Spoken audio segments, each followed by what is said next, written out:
Muito bem, paz, irmãos, que o Senhor Jesus esteja no coração de cada um de vocês, né? Uma boa noite, nós estamos gravando no período noturno mais uma edição do Mover Cast, né? É um projeto que se deu início no ano passado e no ano de 2024 não seria diferente, né? É um projeto que vai ter andamento durante todo o ano de 2024 com vários, né, episódios, não só com a nossa participação, mas com a apresentação de outros membros da igreja, que vai ser muito importante porque cada um vai trazer a sua característica, a sua visão e temas diferentes, né? Hoje o tema abordado será o futuro das igrejas do Brasil e eu tenho aqui junto comigo o pastor Olivar e também o irmão Michael. Fiquem à vontade, né, para fazer as suas saudações iniciais. Boa noite a todos, paz seja convosco. Estamos começando o primeiro episódio do Mover Cast 2024 e justamente o Luan já frisou, o assunto de hoje é o futuro das igrejas no Brasil. Nós não estamos gravando aqui nós não estamos aqui para ofender ninguém, para menosprezar ninguém, para nos engrandecer, mas sim preocupados com o futuro da igreja no Brasil. O que será da nossa igreja daqui a 10 anos, daqui a 20 anos, daqui a 30 anos? Se continuarmos no ritmo que estamos, aonde iremos chegar? Então, essa é a nossa preocupação, de juntos, através desse episódio, nós podermmos levar a você que vai assistir a meditar e nos ajudar e orar e nós fazermos a nossa parte verdadeiramente para que daqui a 10 anos, 20 anos, 30 anos, a igreja esteja mais forte do que hoje. Amém. Boa noite, irmãos. Paz seja convosco. E como o pastor falou, então, esse ano a gente vai dar continuidade aí no Mover Podcast. Vamos abordar vários temas, né? Com vários irmãos que nós falamos da igreja que vão estar abordando seus temas aqui. Vai ser um tema livre. Nos colocamos à disposição também. Alguém quiser participar, tiver algum tema. Somos abertos à conversa, né, pastor? Não é uma coisa fechada, né? Não é que nem o pastor falou para fazer com as pessoas, como é que eu posso dizer, um círculo fechado. Um círculo fechado. Nós estamos abertos, vamos bater um papo e sempre levando a palavra de Deus, amém? Vamos lá então, pastor e Michael, a gente analisando, por exemplo, o pastor se converteu em 94. 94. Né? Eu me converti em 2007. Michael se converteu em? Eu fui em 2010. 2010, mas antes já ia, né? Na igreja visitava, assim. A gente tem essa visão, por exemplo, um pastor quase 30 anos de convertido, Michael aí fechando quase 15. Eu, né, desde 2007, então, a gente analisando cronologicamente a evolução da igreja em alguns aspectos espirituais e também em alguns aspectos materiais e analisando hoje, 2024, para daqui 10 ou 20 anos, nessa seara que nós vamos entrar. O que será do futuro da igreja, desde a mocidade, do grupo de jovens, do grupo de crianças, até o diaconato, as mudanças e os horizontes que a igreja irá enfrentar nos próximos anos?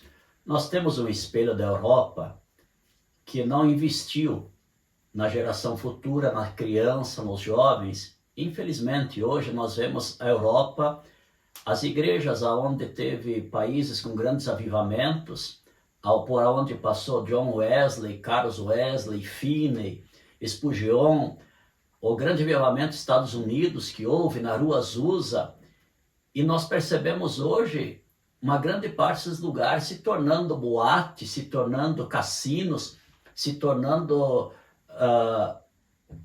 bailes, se tornando discoteca, boates, enfim, perdeu o foco. Mas e por que isso? Porque justamente não se trabalhou a geração futura, se preocupou só com a geração presente.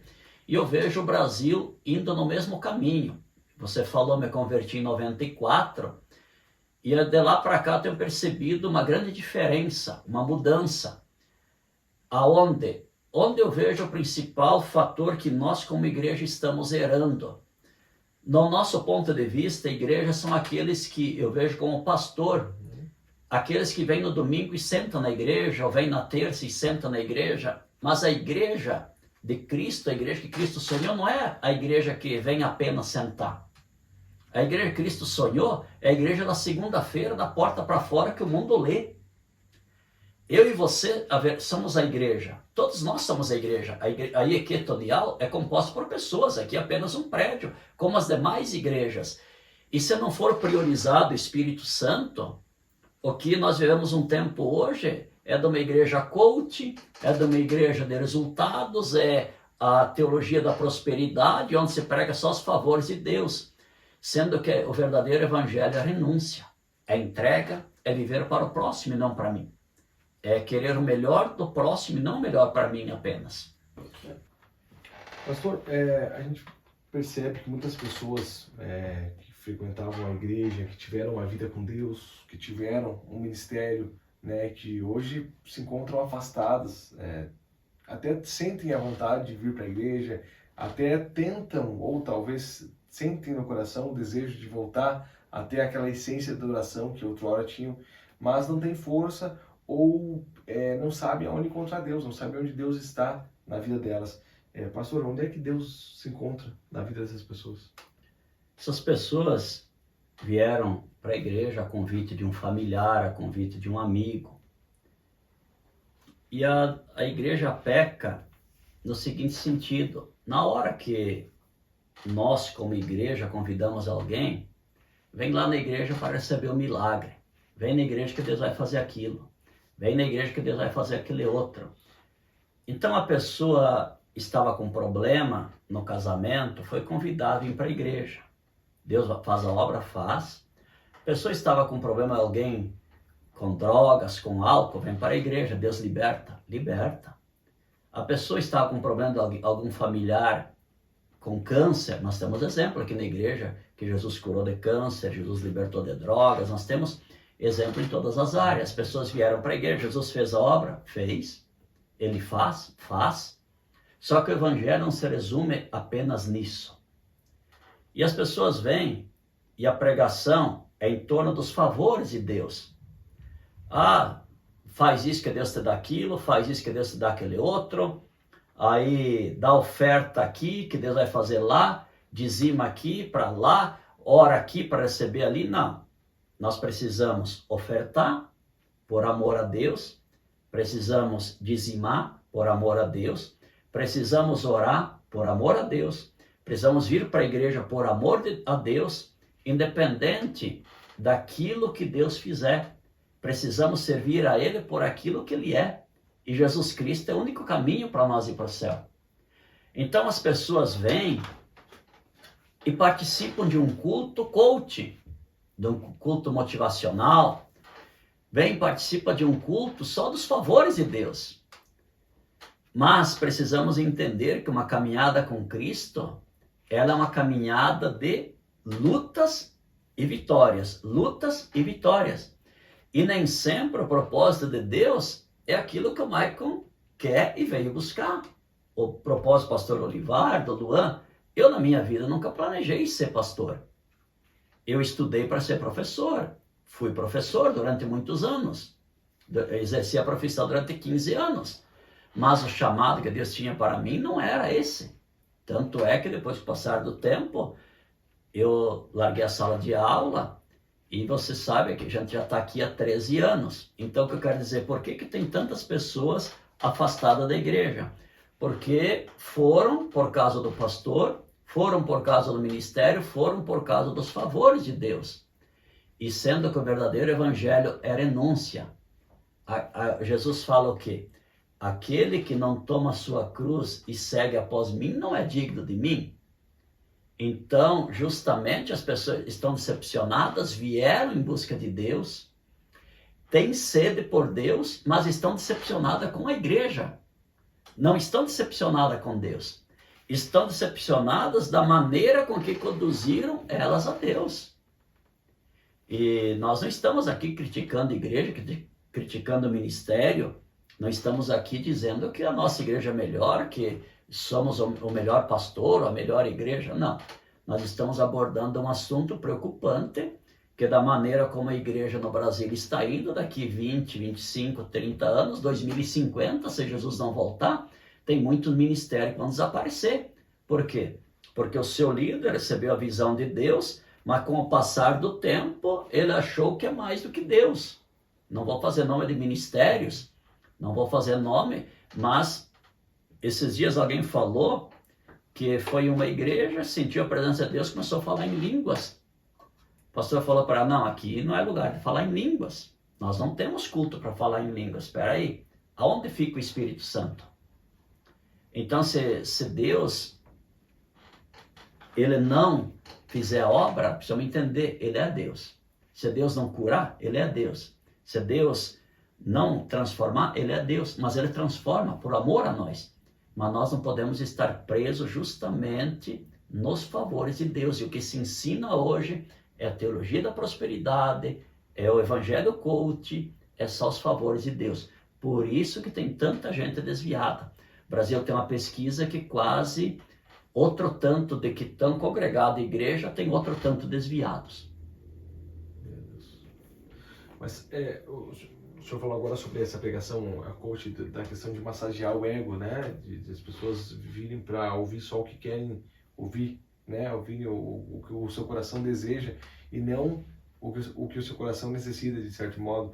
Jesus mesmo tem algumas passagens dele repreendendo os discípulos, como aquela questão do menino lunático, que eles não conseguiram expulsar, né, o espírito, e Jesus falou homens de pouca fé, até mesmo com Pedro, caminhando sobre as águas, né? Então, assim, se Jesus, que é 100% amor, repreendeu os seus, né? Quem somos nós para também não sermos repreendidos e aprendermos, né? Sendo chamado a atenção no bom sentido, como um pai chama a atenção de um filho, porque quer o seu bem, porque quer abrir o caminho. Só que essa questão, eu entro agora no ponto que eu quero entrar. Essa pregação de só massagear o ego, de saber que você é a luz, que você é o ponto de Deus, que você é isso, que eu sou aquilo, entendeu? Isso não entra a renúncia, não entra o pagar o preço. Nós vemos também, isso que o pastor falou que não imaginava que seria pastor, se a gente for parar para analisar, o índice de jovens que hoje querem ser pastor também, infelizmente, caiu. Infelizmente caiu. A vida eclesiástica é pagar preço e as pessoas não estão disponíveis a isso. As pessoas acham que, estando na igreja, a gente está livre de tudo, né? Que, vou começar na igreja, Deus vai me restaurar e vai ser 100%, né? E não é assim, a gente mesmo sofre. O Luan, esses dias, não teve que fazer uma cirurgia do nada? Mudou totalmente a tua vida, não foi? Com certeza. Isso é uma coisa. E deixou de acreditar em Deus? De forma alguma. Muito pelo contrário. Aí que tá. Aí que a nossa fé, quando a gente acredita em Deus, a nossa fé é firmada na rocha, que a gente vai mais ainda adiante. Isso que é a renúncia, né? Glória a Deus que estou vivo, estou aqui e Deus vai sempre restaurando a gente, né? Exatamente. Só que o Luan não foi firmado nos favores de Deus, foi firmado na palavra. Isso mesmo. Você sabe, a gente prioriza muito isso. Com certeza. É mais fácil você encher uma igreja justamente oferecendo somente os favores de Deus, porque Deus é favor e Deus é um Pai amoroso e Ele tem a maior alegria em nos abençoar, em nos curar, nos transformar, nos libertar. Mas é que nem você falou, é um Deus de amor e que muitas vezes Ele precisa nos repreender. O mesmo Jesus falou aqui para Pedro, quando te converter, apacenta minhas ovelhas. Em outras palavras, falou que, Pedro, tu precisa se converter. O mesmo Jesus falou para Pedro, para trás de mim, Satanás. Quando Pedro falou, Senhor, o Senhor não vai para a cruz? Não, nós vamos morrer junto. E Jesus falou que para trás de mim, Satanás. É uma correção dura e forte. Se nós falar uma palavra dessas para um membro de uma igreja hoje, será que permanece na igreja? Muito difícil. Ou vai sair? Por quê? Porque não está preparado justamente para a repreensão.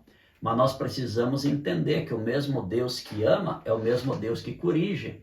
Precisamos entender que o mesmo Deus que abençoa é o Deus que fecha uma porta para que nós não se perca ou para abrir uma maior para nós. E nós precisamos entender isso, que tem coisas que Deus não permite em nossa vida, tira da nossa vida, porque é livramento. Nós precisamos entender que há um Deus amoroso que quer o melhor para nós. E justamente a questão do pecado, se nós analisarmos a história da igreja, desde o ano 1600 parou-se de enfatizar em todo tipo, em todas as escolas cristãs, justamente o ministério apostólico e o ministério profético. O que é o ministério profético? Tem que dar no meio. O que o profeta falou para Davi? Davi havia pecado, Davi havia se deitado com uma mulher que não era dele. E o profeta foi lá o quê? Usou uma parábola e deu no meio de Davi. Mas aí nós vimos que Davi entendeu o recado e ele se arrependeu. Ele, tanto é que ele diz que o colchão dele estava molhado de lágrimas, que ele chorava dia e noite. Ele pediu o quê? Senhor, não retires de mim o teu espírito e que eu não perca a alegria da salvação. Davi havia entendido o propósito de Deus, que o propósito de Deus estava acima de qualquer coisa e que para ele viver o propósito de Deus ele precisava se arrepender. Então, muitas vezes, tem pessoas na igreja que, dando dízimo, ofertando, está tudo certo. E o evangelho não é isso. O evangelho não é apenas oferta, o evangelho não é apenas dízimo, o evangelho não é apenas ler a Bíblia, o evangelho não é apenas orar. O evangelho é servir a Deus acima de qualquer coisa, acima de qualquer circunstância, e justamente dar a nossa vida pelos nossos irmãos, pelo nosso próximo, não só nossos sonhos. Há muitas pessoas decepcionadas, sim, por quê? Porque nós, como igreja, não abraçamos, não cuidamos, não apacentamos, não trabalhamos em pequenos grupos. A conversa, o apacentar, o abraçar a palavra de conforto, ela é indispensável para a pessoa seguir a caminhada com Cristo.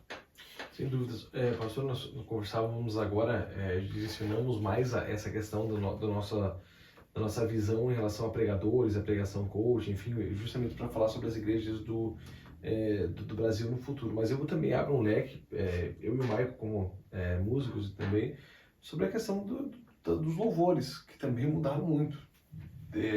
Antes a gente frisou dos nossos anos de conversão, a gente ouvia, sei lá, Jair Pires, que é um cantor mais antigo, né? O próprio Daniel e Samuel, antigamente, né? Depois o Filhos do Homem, aí depois o Opus Dei. Então, e daí a gente vê hoje esse louvor repetitivo chamado worship, né? Que não é totalmente, não estou dizendo que não é bem isso, mas não é aquela essência que tínhamos na época da nossa conversão. É óbvio que as coisas se ajustam, as coisas se tenha aquele toque moderno, mas eu prefiro aquela questão mais raiz. Eu sou mais daquele louvor de renúncia, daquele louvor de que toca a alma, toca o coração mesmo, do que esse louvor repetitivo, que muitas vezes também é a mesma coisa que a pregação coach, que é o louvor coach, onde em vez de ter o cristocentrismo, assim a gente pode dizer, tem o egocentrismo. No caso, nós somos o centro da canção. Então eu pondero muito quando eu ouço e canto uma canção, que não é porque está, né, sendo ênfase nas redes sociais ou na mídia, enfim, ou nas igrejas, que talvez seja tão bênção assim. Então eu gosto muito de ponderar e às vezes comparar com canções que lá atrás tinha, por exemplo, Jair Pires, né, que tinha uma folha seca caída no chão, né, que foi para longe, o vento levou, alguma coisa assim, não deu bem. Mas assim é a vida de um homem sem Deus, né, pobre e miserável, só pensa em pecar. Então assim, coisas que ele vai te dando a solução, ele te mostra o problema e te dá a solução ao mesmo tempo, né.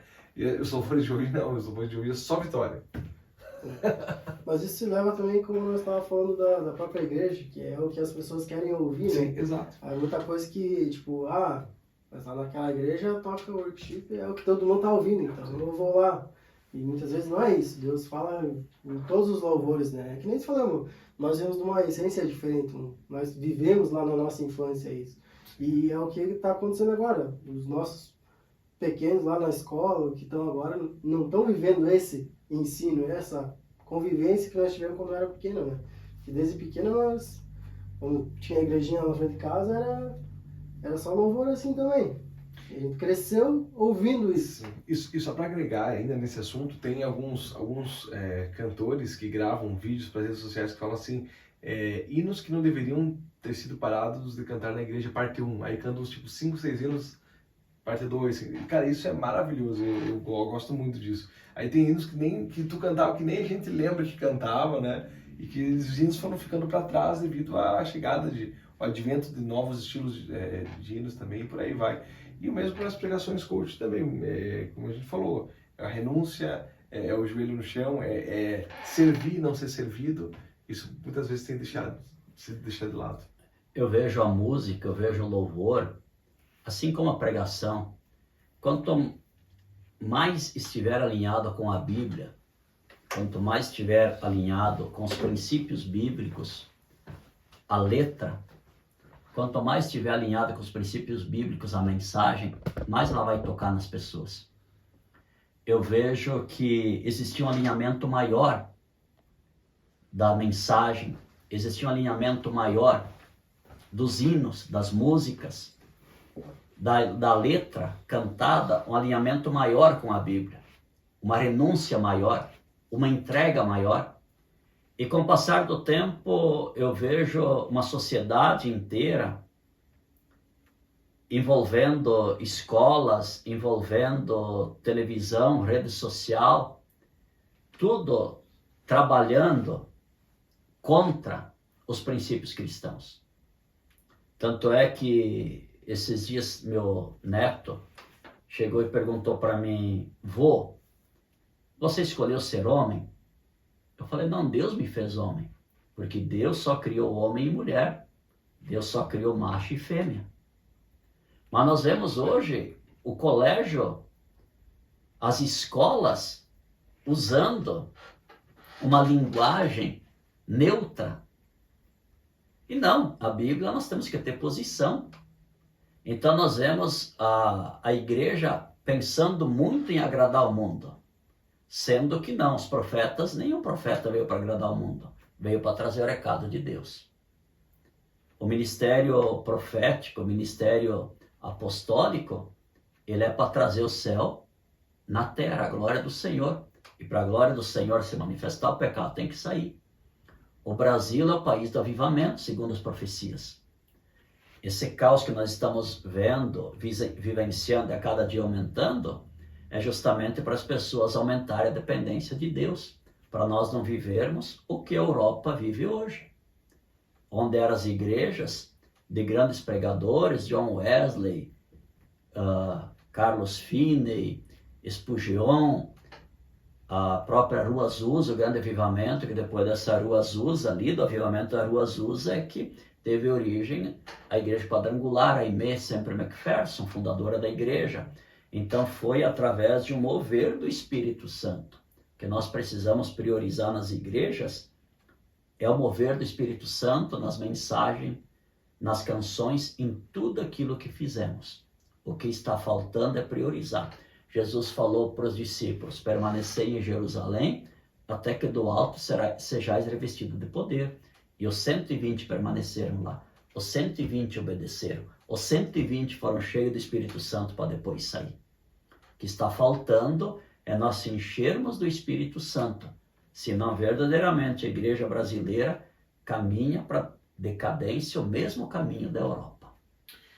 E entrando ainda nesse mesmo assunto da questão das igrejas que estão com essa mudança profética, essa mudança apostólica, essa mudança de crenças, é necessário, pastor, que as pessoas, os irmãos da igreja, filtrem determinadas pregações. Da igreja não digo necessariamente da nossa igreja, eu digo da igreja no modo geral, né? Independente das placas. Filtrem as pregações ouvidas, filtrem quem elas estão ouvindo, se baseando naquela questão dos falsos profetas que viriam nos últimos tempos. Há necessidade muito grande. Tem vídeos que eu assisto, não é que eu seja o melhor que entenda tudo de Bíblia, mas tem interpretações, vídeos que eu assisto, que dá vontade de entrar lá e tentar mudar, porque distorcem a palavra. Só que hoje nós caminhamos, essa decadência, ela é gradativa. É mais fácil você pegar uma pregação pronta do que você dobrar os joelhos e ficar um tempo dependendo de Deus para receber a revelação, para você ir orar, ler a Bíblia e pedir: Deus, revela aqui. Espírito Santo, me dá entendimento da palavra. Então, verdadeiramente, nunca teve um terreno tão próprio, um terreno tão fértil para os falsos profetas quanto o terreno de hoje. Nunca esteve tão fértil. E vou dizer mais. A questão é, hoje eu entendo quando Jesus fala que por se multiplicar a iniquidade, o pecado, o amor de quase todos esfriaria. Por isso que ele pergunta: e quando Jesus voltar, vai achar amor na terra, vai achar fé? Porque nós estamos partindo para um lado da ciência quântica. A China já lançou 6G. E o 6G tem um poder extraordinário. Tem poder de curar doença, de paralítico andar. E quando nós lemos lá em Apocalipse que a besta tem poder de fazer milagres, justamente está aí o 6G. Que daqui a pouco, no espaço de 10 anos, nós teremos uma multiplicação da ciência de 1000 anos. Já, já. Então, o que eu quero dizer com isso? Que se as pessoas não estiverem firmadas na palavra, se não estiverem firmadas no Espírito Santo, dependência do Espírito, elas serão enganadas.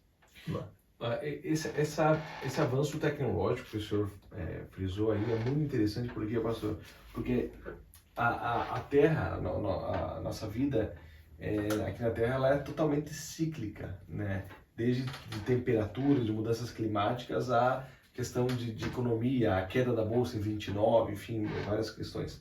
Por que eu estou falando isso? Porque até o início da Segunda Guerra Mundial, a gente está falando isso em 1939, foi de 39 a 45, a tecnologia, a medicina, enfim, ela tinha um ponto de encontro, né? Então, assim, foram 1939 anos para chegarmos no que tínhamos ali. A partir da Segunda Guerra Mundial, que foi um marco histórico, que infelizmente, né, todo mundo sabe a história, de 45 para cá, o avanço tecnológico, segundo especialistas, ele assim avançou, não sei, mais de 300% comparado ao que foi até aquele período. Por que eu estou falando isso para ti?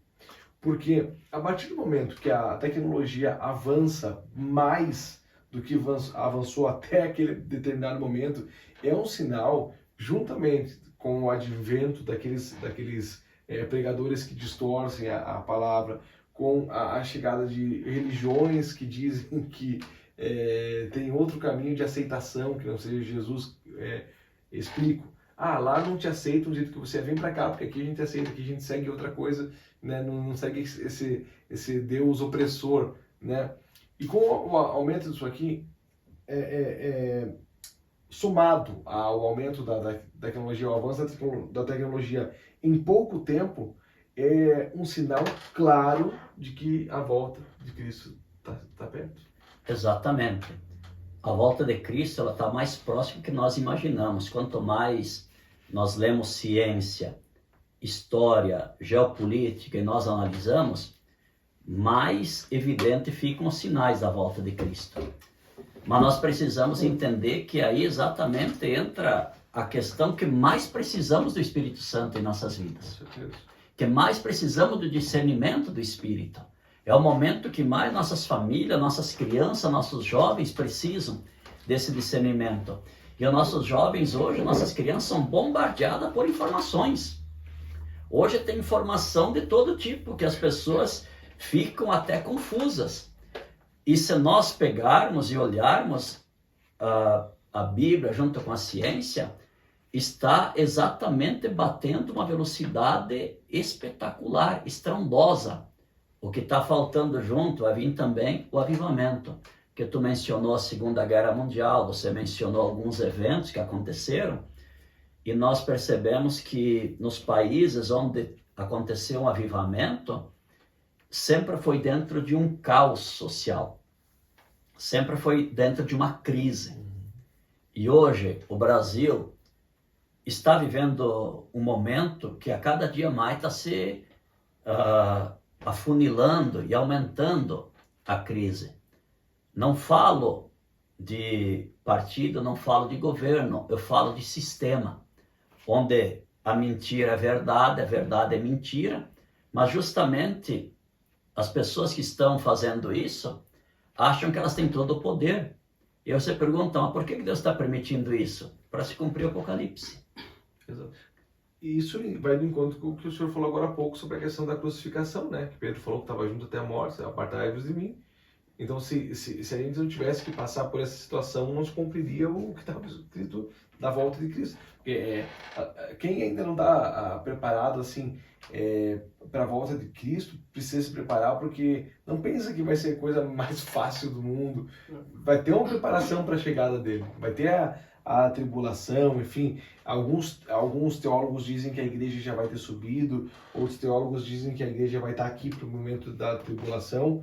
Eu não sei qual que é a tua visão, pastor, também é interessante que o senhor dê a sua visão em relação a isso, mas quem não está preparado ainda, se prepare, porque a hora que a trombeta tocar, meu amigo... Existem os dias difíceis. Os dias difíceis a gente está vivendo eles. Paulo escreve a Timóteo lá, na 2 Timóteo, capítulo 3, se não me engano, ele fala que dias difíceis virão, e em que os homens seriam amantes de si mesmos, e tudo aquilo que está acontecendo hoje está descrito na Bíblia. A questão da grande tribulação, nós não estaremos mais aqui na grande tribulação, mas eu vejo que Cristo virá em meio à tribulação, em meio ao afunilamento, em meio à perseguição, em meio a tudo aquilo que a Bíblia diz. Em meio a falsos profetas, haverá um momento, por isso que a Bíblia diz que Jesus vem como um relâmpago, aonde ninguém percebe, porque todos vão estar preocupados com os acontecimentos daqui, e quando nós vemos, o noivo vem. A questão é, analisando pela Bíblia, nós não iremos fazer parte da grande tribulação. A grande tribulação, onde a Bíblia diz que as pessoas procurarão a morte e não acharão. Não, porque Jesus volta, aqueles que morreram em Cristo ressuscitam primeiro, depois nós, os que estamos em Cristo, de acordo com a vida, subiremos, e aí vai ficar as pessoas que conhecem o Evangelho e que não aceitarem a marca da besta, ali vem a grande tribulação. Elas vão pagar com o próprio sangue. Você imaginou que para comprar ou para vender tem que ter a marca. Você não compra, não vende, você não se alimenta, você não compra água, você não compra comida, nada, você não aceita a marca. Eu não aceito a marca, se a pessoa que ficar é degolada.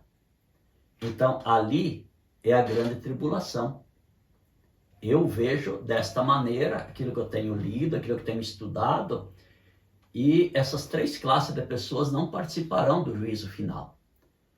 Os que morreram em Cristo ressuscitaram quando Ele volta, os que subirem com Cristo e os que pagarem a salvação com seu próprio sangue. Para esses não tem juízo final de Apocalipse 22. Porque se tu lê lá em o juízo final, os mortos, foi dado os mortos que a terra tinha, que o mar tinha, e nós não estamos mortos. Os que ressuscitaram com Cristo não estão mortos lá para o juízo. Os que subiram com Cristo não estão mortos. Os que pagaram com o próprio sangue não estão mortos. Então o juízo não é para essas 3 classes de pessoas. Eu vejo ensinando que o juízo é para todos. Não, o juízo não é para nós. O juízo é para aqueles que permaneceram mortos, que não ressuscitaram na volta de Cristo. Esse é o meu ponto de vista e eu defendo ele baseado na Bíblia. Bacana, eu compartilho da mesma visão. Ainda nesse detalhe que o senhor falou aí sobre a questão de vender e comprar, eu uso como exemplo a Venezuela.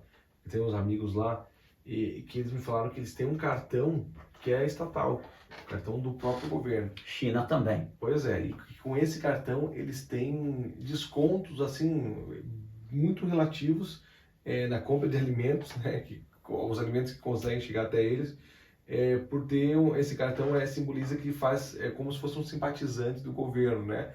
E aí entra de acordo com essa questão da marca da besta, né? De você poder comprar e ter seus benefícios em relação a isso. Quando Jesus volta, o sistema vai estar todo pronto, Exato. vai estar todo organizado.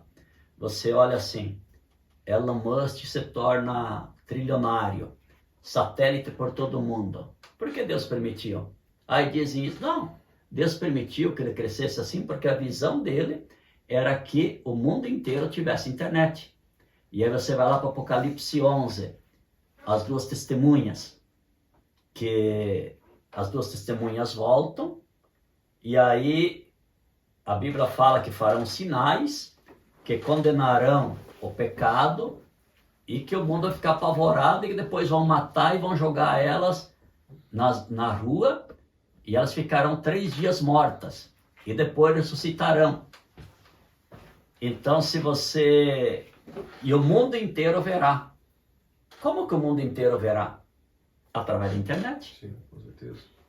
Então, se nós olharmos o contexto, hoje nós vemos em tempo real. Se fosse hoje, por exemplo, a morte das duas testemunhas, a Bíblia diz que o mundo inteiro vai enviar presente e celebrar, porque eles apavoravam e condenavam o mundo. Como que é? Através de uma chamada de vídeo, através das redes sociais, das redes, o mundo inteiro verá ao mesmo tempo. São milissegundos, né? Informação de um lado do outro. E aí você vê o quê? O crescimento da ciência permitido por Deus para que se cumpra a palavra dele.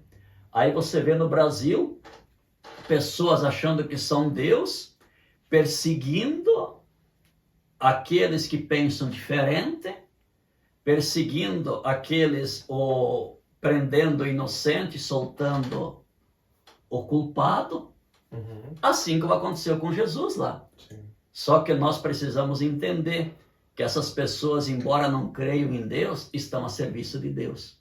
Estão exatamente fazendo aquilo que a Bíblia diz. Precisamos entender que Deus é o Senhor de tudo. E as igrejas, eu vejo no Brasil que muitos ministérios, o seu presidente teve o seu fundador, a visão de Deus, criou a igreja, cresceu dependendo do Espírito Santo, dali a pouco achou que ele é o bom, ele é o dono, pode acontecer com qualquer um de nós. E aí, para depender do Espírito Santo, daqui a pouco Deus recolhe ele, porque vai recolher assim como vai recolher nós. Sim. E o que será desses ministérios? Se não priorizarem o Espírito Santo e não estiverem firmados na palavra. Por isso eu vejo com grande preocupação a igreja no Brasil, a igreja evangélica no Brasil, daqui 20 anos, daqui 30 anos. Nossas crianças não estão tendo a devida atenção nas igrejas. Eu vejo o esforço que as professoras fazem aqui na salinha, mas se você pegar as crianças em idade escolar que vêm para a igreja e as que vão para a escola, é insignificante. Tem um exemplo que eu vi esses dias, até não sei se vocês acompanharam também, nas redes sociais, que o próprio, vamos entrar na parte do MST, que eles estão fazendo hoje, eles estão ensinando as crianças, pegaram entre eles mesmo a doutrina do MST, para eles darem continuidade. Então eles mesmos sabem essa parte que tem que ensinar desde pequeno. Como a criança aprende desde pequena, a mentalidade desde pequena vai ser aquilo, né? E isso que é muito falta, né? E hoje falta conhecimento, os pais principalmente também, que é essa geração que veio, onde o quê? O filho, ó pai, tava passando isso aqui, é isso aí mesmo. É isso aí mesmo. Pai, vamos fazer alguma coisa? Não, fica aí. Exatamente. Vai estar ocupado. Aí a criança cresce ouvindo aquilo que está no celular, o que pregam, que ela acha que é certo, o que falam, que acha que é certo, e gera o que eu acho que é o que nós estamos vivendo hoje, né? O pessoal diz que nós vemos hoje uma geração de adolescentes e jovens, uma geração perdida. Eu diria que é uma geração confusa. Totalmente. Confusa, falta de amores, como o Michael coloca, bombardeada com informação, uma informação em casa, tem informação no colégio, informação da rede social, bombardeada o tempo inteiro. Eu vejo com um olhar de tristeza para as crianças, adolescentes e jovens de hoje. E precisamos entender que eles serão amanhã. Daqui a pouco, eles que estarão ocupando os lugares, daqui a pouco, os pastores de igreja, Hoje você vê muito pouco jovem querer ser pastor de igreja. Hoje você vê muitas... por quê? Justamente por causa desse bombardeio, dessa confusão. Hoje, não se senta mais numa mesa ler a Bíblia com os filhos. Os horários de trabalho de um, de outro, é totalmente adverso. E nós entramos nesse barco. Entramos nesse barco do consumismo. Então, tudo isso está levando à decadência da igreja. E isso é uma coisa muito precoce também, porque a gente vê essa parte de pastores que eles falam, tipo, eu vejo igrejas que passa por um treinamento lá de 2, 3 dias você pode ser pastor. Seja pastor em 30 dias, né? Estou fabricando. Fabricando pastor. Isso é uma coisa muito preocupante, porque você desvia muita coisa, você não tem o conhecimento, porque o que você é pastor agora, em 30 dias eu vou ser pastor. Não criou o casco, né? Não tem o que nós passamos, digamos, o pastor passou lá, vamos lá fazer no nosso caso, fazer ITQ, passar os 3 anos, estudar lá, passar por todo o processo. Ir para a ponta de pregação, ir orar, ir acompanhar fazer pessoas. Células Exatamente, ponto de pregação, justamente o preparo. O que Paulo fala, em naufrágios, em açoites, quer dizer, nós forjamos nosso caráter não na bonança, mas na perseguição, na luta, na dificuldade. Aí nós forjamos nosso caráter de Cristo. Verdadeiramente, nós forjamos nosso caráter nisso. E hoje não se prega nas igrejas a renúncia e não se prega nas igrejas a entrega. Se prega os favores. Infelizmente, se nós não fizermos algo, além de orar, de conscientizar, buscar, ensinar, o caminho da igreja evangélica no Brasil é o mesmo caminho da Europa. Está despencando a ladeira. Eu acho que foi a síntese da conversa, isso que o senhor falou aí, pastor. É isso aí. Ainda há tempo, ainda há esperança, mas aí a gente precisa de uma geração que se levante a ponto de querer fazer acontecer, de querer mudar, de querer pagar o preço. Foquem nessa frase, pagar o preço, que é uma coisa que está bem difícil hoje, né? Pessoas querendo pagar o preço. Gente, para a gente chegar então na conclusão da nossa conversa, foi uma conversa muito produtiva, muito legal. Nós vamos ter, né, em breve um novo episódio, né, na sequência, não só com o nosso trio aqui, né, assim eu posso dizer, os que estão presentes aqui nesse momento, mas com outros irmãos que também tem uma palavra muito abençoada para você e também tem muita unção e uma mensagem linda para você. Pastor Maicon, as considerações finais de vocês? O desejo nosso é que se levante uma geração, desejo e oração nossa, ardendo e queimando pela presença de Deus, pela presença do Espírito Santo, uma geração que sirva a Deus, pregue a palavra, independente dos favores do Senhor. Que verdadeiramente seja uma geração que viva para ir morar no céu. É isso aí. Nosso desejo, desde quando nós fizemos esse podcast, também trazer esses assuntos e levar, como nós falamos, a internet hoje tem um poder de milissegundos, está em vários lugares, então a gente quer disseminar esses assuntos da Bíblia, o verdadeiro Evangelho, através das redes sociais também, e sempre nos colocando também à disposição teólogos, psicólogos, o que for. Estamos de porta aberta para ouvir todo mundo, né? Isso que é... E vamos para os próximos capítulos que os outros irmãos da igreja também vão fazer e vão trazer vários temas aí legais. Se tiverem sugestões também, pode deixar aí embaixo, ali nos comentários, ali, algum tema que, quero tal tema, a gente vai trazer sim. Muito bem, então Deus abençoe vocês, muito obrigado a você que ficou até aqui, como o Maico frisou, né? Siga a gente, se inscreva, comente, curta, né? Passe para mais pessoas, para abençoar a vida de mais pessoas e venha nos visitar aqui na IEQ Tonial, né? Quais os horários de culto ao longo da semana e fim de semana, professor? Nós temos amanhã, terça-feira, 19h30. Nós temos na quinta-feira um culto online, às 19h30. Temos no domingo de manhã, 9h da manhã. E no domingo também às 19h da noite. Esses são os nossos horários de culto. E também nas redes sociais você pode nos acompanhar. Nós transmitimos o culto também ao vivo através do Facebook. Uhum. E Tem o Instagram, que é @iequetonial. E o podcast no YouTube é Mover Podcast. E também tem o Instagram do podcast, que é Mover. E podem nos acompanhar lá, que todo dia também tem um devocional. Cada pastor faz um devocional. E estamos levando a palavra de Deus para a vida de vocês aí. E vamos em um mesmo objetivo, um mesmo propósito. Ganhar vidas para o reino dos céus. Amém. Deus abençoe. E Glória a Deus. Obrigado, Jesus. Amém. Amém. Não sei se